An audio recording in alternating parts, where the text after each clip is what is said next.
Estimados oyentes, reciban una cordial bienvenida al espacio donde el derecho se encuentra con la reflexión profunda. El abogado científico. Este foro es nuestra dedicación a explorar las intersecciones entre las disciplinas jurídicas y el pensamiento crítico, ofreciendo un escenario para el diálogo intelectual y el desarrollo personal en el mundo del derecho. Acompaña a Andrés Arellano en este viaje de indagación y descubrimiento.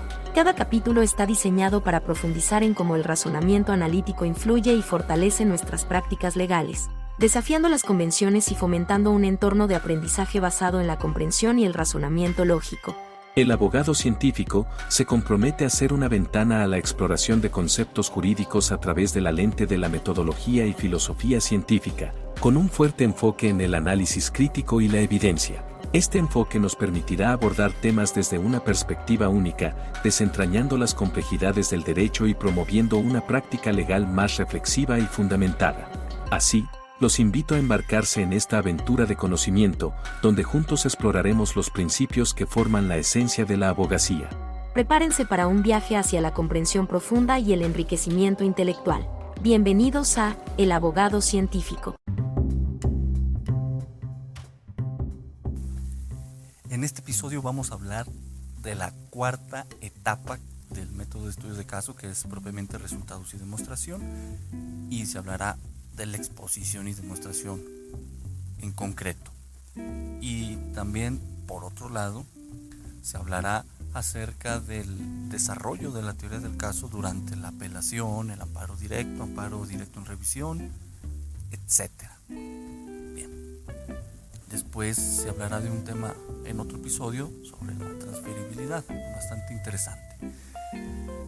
Comencemos. 3 cuestiones son fundamentales en esta etapa desde el punto de vista metódico de exposición y demostración. 3 cuestiones son fundamentales: los argumentos, las preguntas y la contestación a los porqués. Sin embargo, en torno a los argumentos y las preguntas, ambos, aun y cuando tengan contenido jurídico, no tienen que dejar de lado las diferentes categorías, clasificaciones y tipos de argumentos, preguntas, etc. Queda claro esto. Al respecto, es tan vasta la bibliografía jurídica sobre interrogatorios, contrainterrogatorios y argumentación que se deja a tu criterio la aplicación de las técnicas y formas de argumentar e interrogar y contrainterrogar que más te resulte conveniente para la demostración de tu teoría del caso y tu corriente teórica, ¿sí? Tu convencimiento epistemológico, tú lo decides. Dentro de este ámbito, qué técnicas y estilos argumentativos sigues. Ahora bien, señalado lo anterior, únicamente queda hacer una serie de comentarios para explicitar la función de ambos sucesos y así acentuar la necesidad de evitar la falta de noción y exposición de proposiciones sin sentido. Argumentar, preguntar y contestar a los porqués. Eso es importante. Recordemos que la finalidad de la teoría del caso es explicar un caso y en efecto su contexto. Por su parte, las explicaciones son respuestas a los porqués. Esto nos lo dice Bunge en su libro de la investigación científica, en la página 459. Por lo tanto, los argumentos han de otorgar un conjunto de respuestas a los porqués. Por ejemplo, ¿por qué existe la unidad de análisis en el contexto? Es decir, ¿por qué existe una insuficiencia probatoria? ¿Por qué existe la atipicidad ante la falta del elemento subjetivo distinto al dolo? O, para quienes seguimos el modelo lógico, ¿por qué existe la atipicidad ante la falta de la voluntad ultradolosa? También, igualmente tiene que responderse, ¿por qué si tu unidad de análisis es una ilicitud probatoria? ¿Por qué existe la ilicitud de la prueba? ¿Por qué se está aplicando mal una norma jurídica? ¿Por qué se está violentando un derecho humano? Etcétera.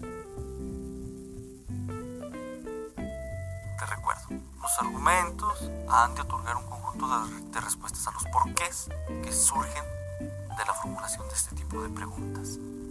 Así pues, Una reflexión, y ojo aquí, una reflexión incluida en la contestación a los porqués es en el sentido de que antes de responder, es decir, antes de asentar una proposición y argumentar para demostrarla y defenderla, hay que preguntarnos, ¿en qué se sustenta lo afirmado?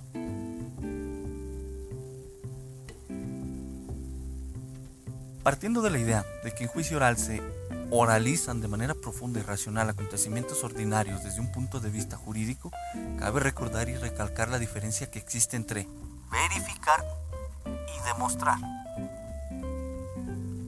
La primera es que durante la investigación se verifica la existencia de la unidad de análisis, es decir, se examina, revisa, constata en el contexto del caso la unidad de análisis.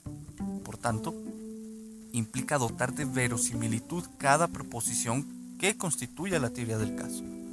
Por su parte, durante la verificación de la unidad de análisis y dotación de verosimilitud a cada proposición, el resultado será lograr un estado cognitivo que permite establecer que se ha encontrado o conocido aquel aspecto del objeto a conocer.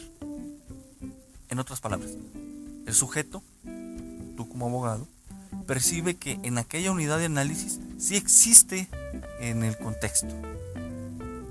Es decir, percibes que la unidad de análisis que tú planteaste sí existe en el contexto, sí está presente.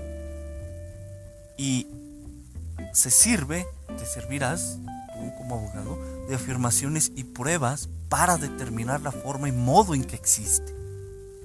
Luego, partiendo de ese estado de convencimiento, es que estás obligado a demostrarle a otros, en este caso tribunal de enjuiciamiento, fiscal, víctima, cliente, asesor, magistrados, otros abogados, estás obligado a demostrar a estos la forma y modo en que existe ese objeto, es decir, esa unidad de análisis. Por ello, tiene que comunicarse argumentativamente, es decir, mediante el uso de proposiciones, también mediante el empleo de pruebas, testigos, peritos, documentos, etc. Conjunto con esto, las técnicas demostrativas, o sea, interrogatorios, contrainterrogatorios, evidencia de contradicciones, superar contradicciones, etc. Y también material ilustrativo, algún modelo lógico que hagas, una representación gráfica, un mapa mental, línea de tiempo, etc. Todo esto es con el fin de dejar de manifiesto, claro, evidente, perceptible para esos otros, la unidad de análisis. Y así con esto, esa proposición teórica que estableciste en la teoría del caso va cobrando sentido, va comprendiéndose cómo es que realmente es verdad. Bien. Respecto a los argumentos, no hay mucha dificultad, pues se comprende que están conformados por un conjunto de proposiciones con una clara triangulación. Aquí le ponemos la triangulación para recordar esa relevancia de la que hablamos anteriormente en este y la mayoría de episodios.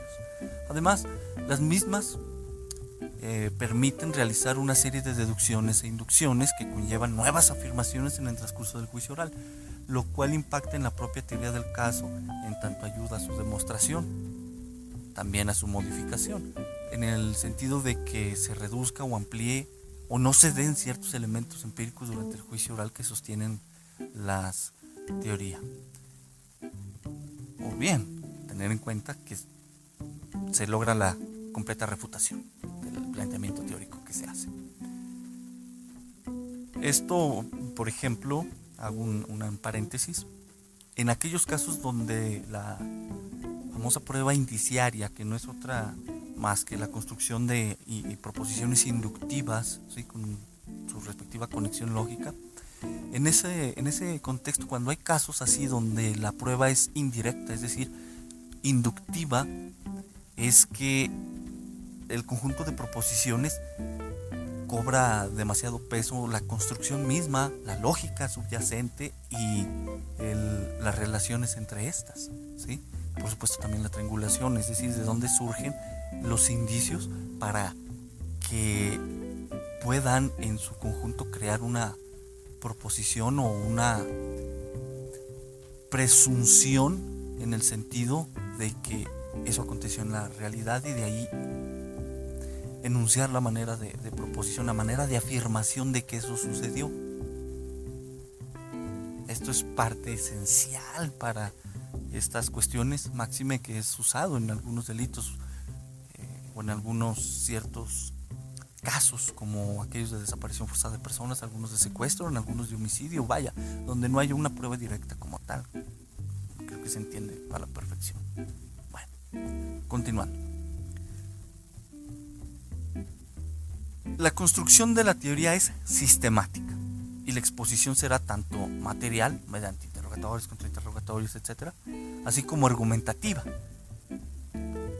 En esto último, lo que se busca es una explicitación de la información, la cual habrá de ser controlada para poder seguir el hilo de las deducciones, inferencias o inducciones ya identificadas en la teoría del caso. Sin embargo, la variable de que la teoría pueda ser modificada o quede refutada siempre tiene que estar presente, hay que tenerla en cuenta. Generalmente se acepta en la corriente tradicionalista del derecho procesal penal, en lo tocante a la teoría del caso, que los argumentos necesariamente deben tener elementos fácticos, probatorios y jurídicos, lo cual es cierto. Sin embargo,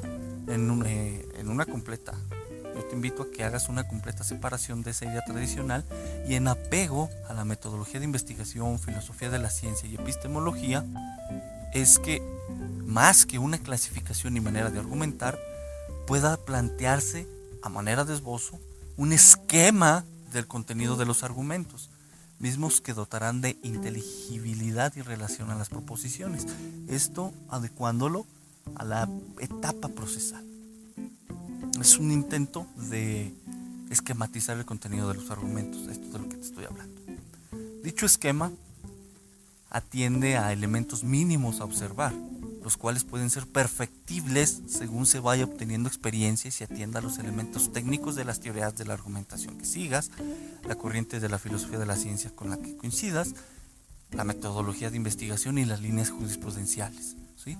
Lo que éstas indiquen pues va a ser la forma de que tú perfecciones el esquema, lo amplíes, lo reduzcas, lo mejores, pero sobre todo lo expongas a la crítica, a los demás interesados, en mi caso, por ejemplo. Además, debe de considerarse que los argumentos deben seguir necesariamente una estructura lógica.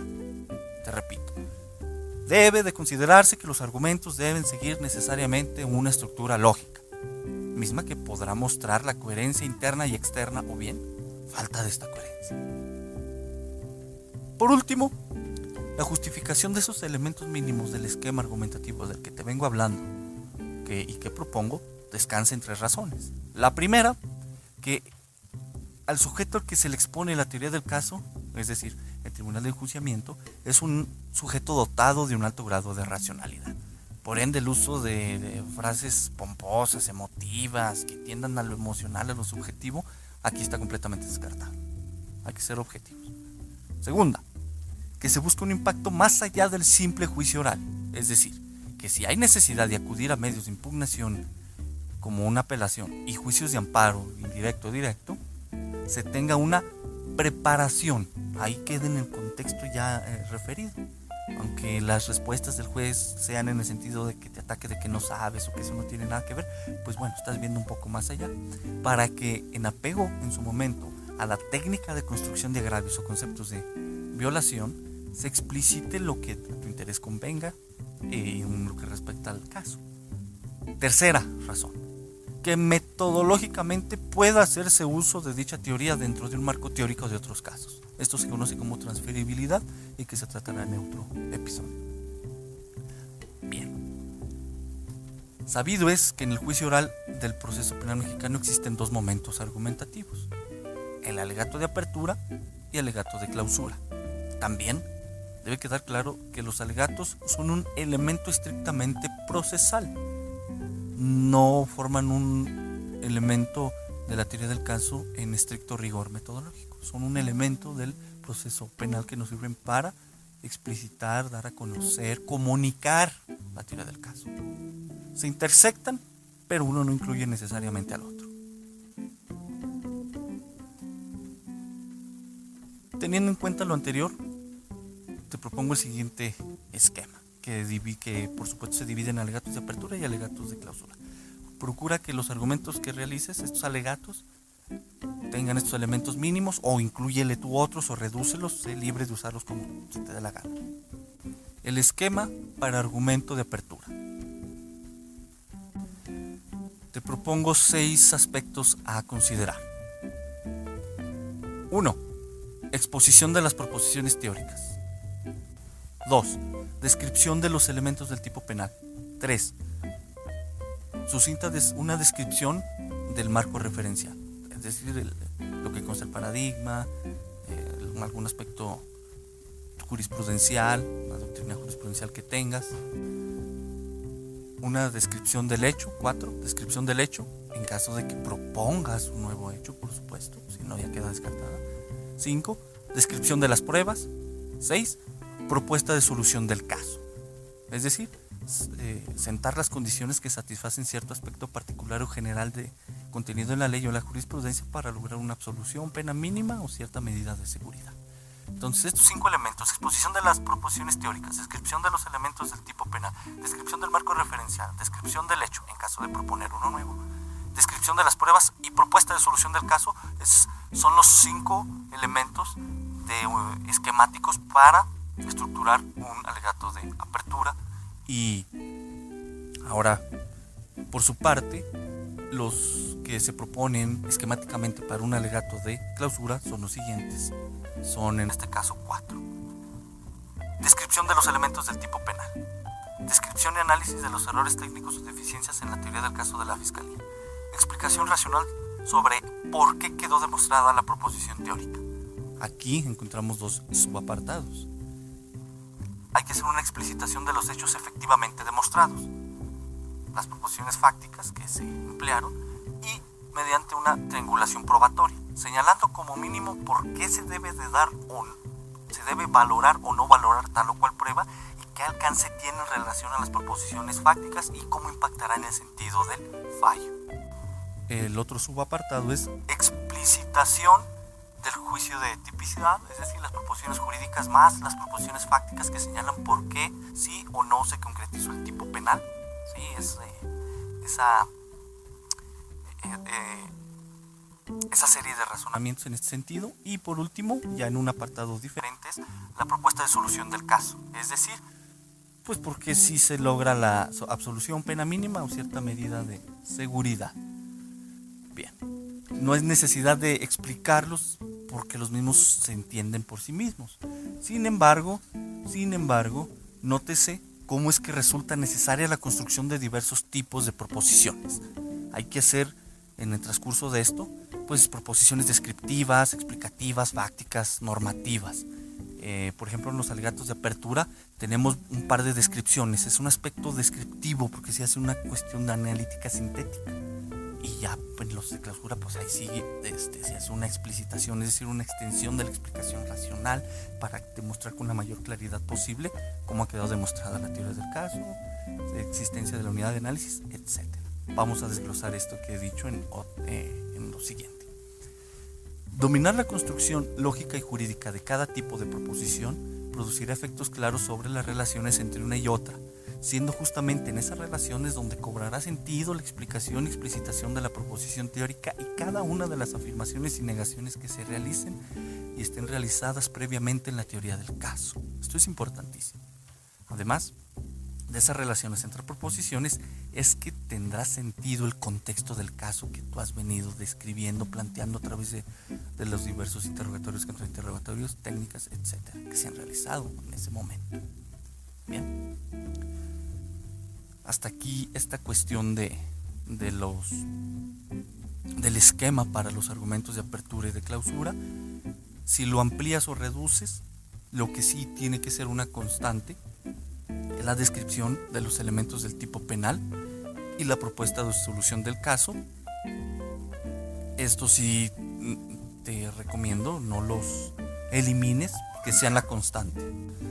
En resumen de todo lo que te he dicho, se ha hablado, estamos de la etapa de exposición y demostración, se deja a ti, se te deja la decisión de qué bibliografía jurídica sobre interrogación, contrainterrogatorios, argumentos sigues, pero sí se busca dejar en claro la diferencia entre verificar y demostrar. En la primera se verifica la existencia de unidad de análisis, es decir, se examina, revisa, constata en el contexto del caso la existencia de esa unidad, para luego que tú estás convencido de que existe, entonces demostrarle a otros, como es el tribunal de enjuiciamiento, fiscal, víctima, cliente, asesor jurídico, la forma y modo en que existe ese objeto, es decir, esa unidad de análisis, con el fin de dejar de manifiesto, claro, evidente, perceptible esa unidad de análisis a otros sujetos y todo lo que tú señalas en la propuesta y todo lo que manifiestes cobre sentido. También te planteé un esquema del contenido de los argumentos en el sentido de que, vistos desde la etapa procesal que es juicio oral, los alegatos de apertura y de clausura, y en muy concreto un esquema para un alegato de apertura donde se hacen diferentes descripciones, se hace una exposición, luego descripción y una propuesta, y en el esquema de argumentos de clausura pues también se hace una descripción, una explicación racional, una explicitación y una propuesta de solución del caso, ¿sí? Y al respecto, más que allá de empezar a describir, es necesario que resultes el aspecto subyacente, que domines el aspecto subyacente a esto, que es la construcción de diversos tipos de proposiciones, como las descriptivas, explicativas, fácticas, normativas. Esta es la clave, más allá de darte ejemplos para que tú trates de copiarlos, mejor domina la construcción de este tipo de proposiciones. Compréndelo y no vas a necesitar ya más ejemplos. Por tanto, este es el resumen. Pasando a otro tema, ¿qué pasa con la teoría del caso una vez que concluye el juicio? Pues aquí hablamos del desarrollo de la teoría del caso durante una apelación, amparo indirecto, amparo directo en revisión, etc. Es decir, el desarrollo de la teoría del caso durante la segunda instancia y el juicio constitucional. De todo lo que hemos venido hablando, podemos decir que no existe teoría del caso perfecta, sino perfectible.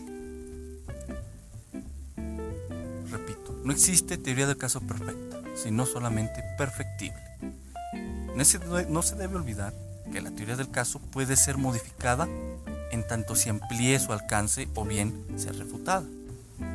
De esto, que durante la apelación y amparo directo en revisión, etc., se somete a la misma a una rigurosa revisión, pues basta recordar que los tribunales de segunda instancia son órganos revisores de legalidad y constitucionalidad ex oficio. Los órganos constitucionales son estrictamente de revisión sobre la constitucionalidad del actuar de los órganos de primera instancia y de segunda instancia, y también pues de la normatividad, ¿no? Esto ya yo presupongo en estas partes que tú ya conoces la funcionalidad de un tribunal y otro. Así pues, examinan, ¿sí?, Tribunal de Alzada y Tribunal Constitucional, el colegiado, examinan con detalle los argumentos y resultados del juicio oral y hacen un examen crítico de las pruebas. Vaya, revisan las teorías del caso y lo resuelto del juez, ¿sí?, la resolución del juez. En términos de este método, analizan la contestación a los porqués y las pruebas que lo sustentan, ¿sí? Entonces, como abogado, pues ya en la segunda instancia sigues planteando, ¿no?, que tu teoría del caso incluso fue incorrectamente interpretada por tal o cual situación, se revisa y pues se resuelve. Entonces, de lo resuelto en el recurso ordinario y el juicio constitucional es que la teoría del caso que vas desarrollando bajo una perspectiva que va más allá del contexto legal, buscando que impacte en aquel aspecto práctico, ¿sí? Porque acuérdate que lo que buscamos con este método es que los abogados hagamos o generemos conocimiento científicamente válido más allá de un juicio, ¿sí?, así en lo académico incluso. Por tanto, es que la teoría de lo resuelto en el recurso ordinario constitucional, la teoría requiera de una adecuación en sus proposiciones teóricas, descriptivas y explicativas, según se necesite. Al final, al agotar los últimos recursos y medios de defensa nacionales, te propongo, y esto aquí va a ser un tema de discusión, se propone que la teoría del caso ya cuente con elementos suficientes que otorguen confianza en que las acciones realizadas en ella puedan repetirse o bien fungir como guía, puesto que se llegó hasta las últimas consecuencias y no solamente se quedó a medio camino en su construcción, en su defensa, en su demostración. Una cuestión interesante es que aún y cuando se agoten los últimos recursos y medios de defensa nacionales, existen los internacionales como un proceso ante la Corte Interamericana de Derechos Humanos, lo cual el caso pues puede continuar con su desarrollo. Pero en términos de este método y la teoría del caso, el impacto será en que la teoría sufra una nueva adecuación de sus proposiciones teóricas, descriptivas y explicativas según surjan los resultados del litigio internacional. Entonces veamos cómo es esa adecuación teórica continuando más allá del juicio oral. Si de plano queda refutada, hasta en el ámbito internacional o por lo menos reduciéndolo al juicio constitucional queda refutada, pues ya hay que plantear, ¿sí?, en tus resultados ya finales de tu caso, plantear el por qué se dice que tu teoría del caso no fue planteada, y así pues generas conocimiento válido y igual sirve de guía para en lo que sirva y en lo que esté incorrectamente planteado, pues buscar mejorarlo en otros casos de similares condiciones contextuales. ¿Sí? Esto ya lo voy a tratar así bien concreto en la generalización o transferibilidad de la teoría del caso en el siguiente episodio que se va a subir junto con este. Hasta este punto pues sentadas han sido las ideas principales de la etapa de juicio oral y qué pasa más allá después del juicio oral con la teoría del caso. Hasta aquí este episodio. Te comento que ya una vez estamos por terminar esto del método de estudio de caso. En consecuencia, presta mucha atención a la transferibilidad de la que hablaré en el siguiente episodio, porque también se comprenderán varias de las ideas que aquí expuse. Te deseo suerte. Bueno, mejor dicho, te deseo que encuentres por tus propias acciones dinero, salud y casos. Nos seguimos escuchando.